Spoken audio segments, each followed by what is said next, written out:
Bernard said also, we can accept God becomes man to save man, but we can never seem to accept man becomes God to save himself.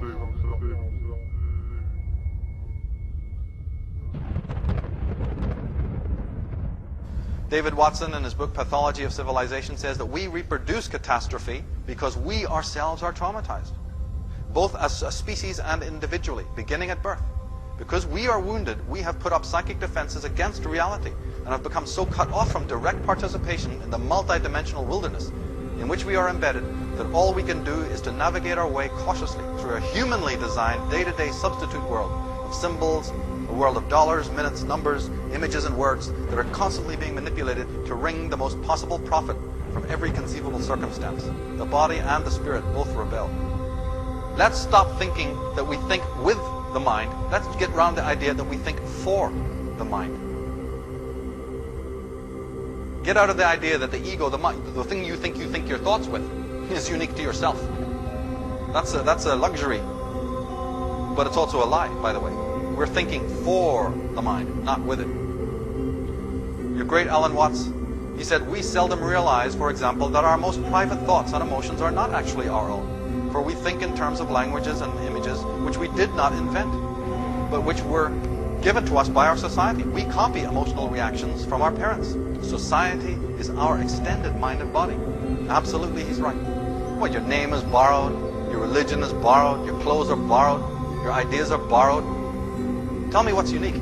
Every human being can clearly know what it is that makes them the same as everybody else. We all support the same team, we all vote the same way, we all like such and such.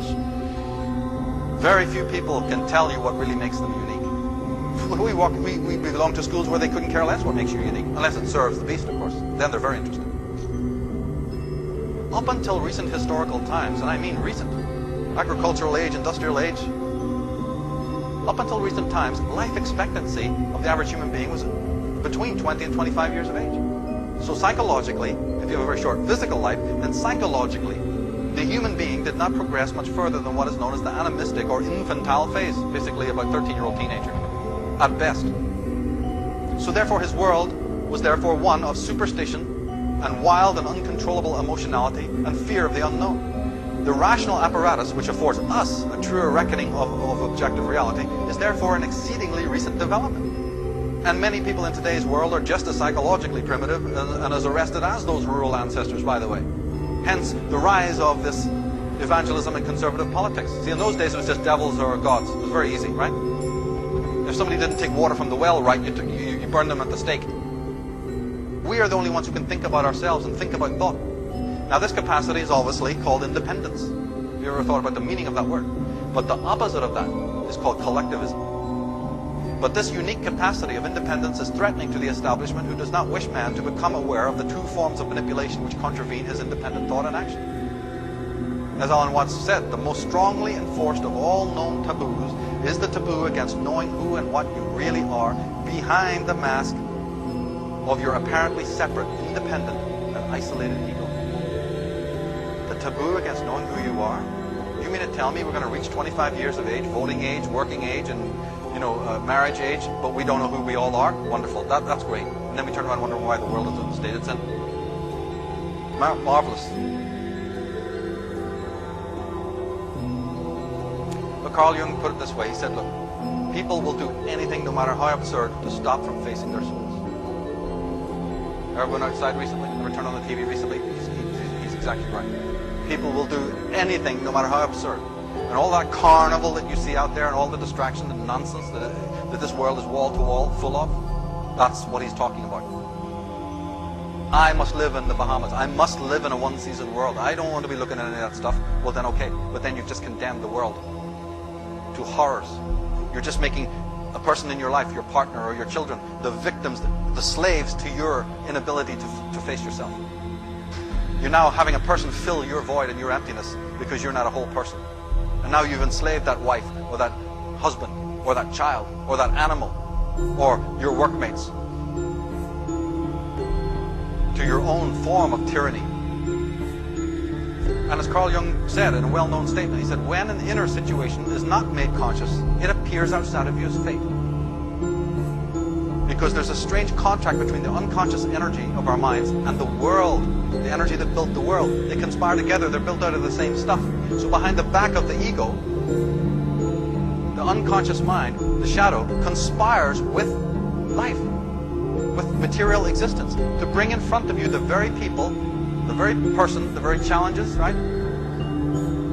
To help you integrate when you won't do it of your own free will. And we call that living. All the stuff that happens around us that we often describe as difficult challenges, that's what that is. We refuse to do the homework, so then we're going to meet it in space and time. As the Greeks said, your character is your fate. In psychological terms, though, Pluto, Shiva, represents what is known in consciousness as the shadow self. Now, you see, in the schemata of consciousness, we're out here. We're out here in the realm of persona, which is the word for mask. We're out here in the Hollywood drama, right? The mask, the show of masks. And we become so identified with this extreme age of consciousness, the fashions, what are we going to look like, you know, appearances, the whole 9 yards. Now, of course, a certain amount of persona we need. Otherwise, we'll be wide open to attack. You need the mask in order to conceal your real identity, to protect yourself and generally, and to operate in the world with other fellow human beings. But we have way overcompensated for it. We put all our psychic energy into the mask. You don't have to look at the cosmetic commercials to know that it's obsessive right now. Behind that is the ego, the waking consciousness. And this little battery runs down every 12 hours or so you need to sleep. That's because it's finite and it's an energy. You need to sleep to restore its energy. When we wake up in the morning, we have a thing called ego consciousness, ego waking consciousness. But the ego is a strange kind of thing. As I said, it's kind of young and reckless and wild, as well as very domineering. And anything that your ego or you do not like about yourself, you repress. And the repressions of all the stuff that you despise about yourselves becomes what's known as the shadow personality. And it's kind of in the unconscious realm. It's not even in the conscious realm because you're not aware of it. So it thinks, you know, I'm going to get poisoned by all the stench coming from the back alley. Now, you know, we want the house to look good in the front for the neighbors, but this stench is, you know, creeping in. People going, is there something rotting around here? So it has to find a way of coming, you know, doing some dumping, so to speak. So a compensation had to be found.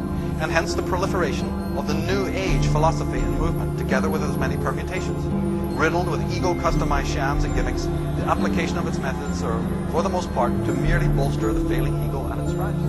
You create inauthentic versions of cleansing, which might do a little topical spring cleaning without going too deep.